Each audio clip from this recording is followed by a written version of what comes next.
Merci de recevoir votre expert. Comment, lui qui est expert en économie et finance, peut-il prétendre attendre les rapports venant de l'Assemblée nationale avant de tirer des conclusions sur l'utilisation d'autant de milliards en dette aujourd'hui? Est-ce qu'il a peur des politiques?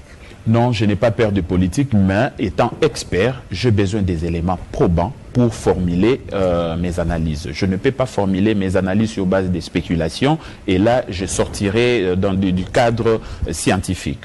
Revenant à comment financer l'économie congolaise, donc je proposerai, ce que l'autre invité a demandé, je proposerai au gouvernement congolais d'accélérer la bancarisation, parce qu'il n'y a que 6% de la population qui est bancarisée au jour d'aujourd'hui. Et d'ailleurs, dans les 6%, il faut sortir au moins 3% qui est des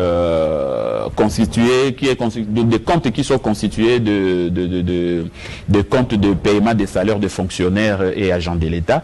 Et s'il faut investir, on ne donnera pas de crédits d'investissement au compte salaire. Et au compte salaire, on donne généralement des crédits de consommation. À la différence entre les banques commerciales que nous détenons et la banque d'investissement que nous souhaitons, que nous proposons à l'État congolais de créer, c'est que les banques d'investissement accordent ou octroient des crédits à long terme.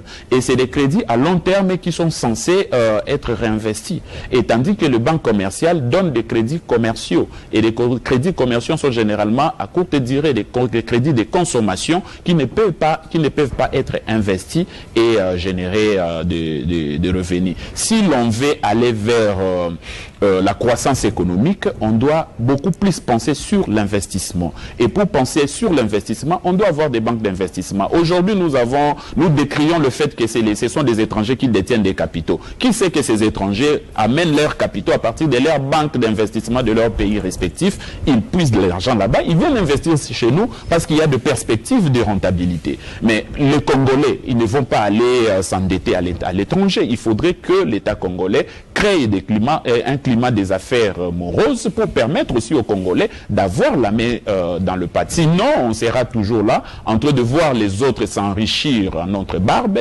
et demain, si ils prenaient la décision de désinvestir, les cas de la BAT que j'ai cité tout de suite, et là, on ne saura plus à quel sens c'est voué. Voilà pourquoi on est en train de tout importer, que ce soit les denrées alimentaires, que ce soit le produit des premières nécessités, on importe tout, parce que nous manquons des usines, nous manquons des industries. Donc l'État doit arranger le climat des affaires. Arranger le climat des affaires, c'est-à-dire réguler les secteurs fiscaux, réduire, on peut même aller à la franchise fiscale.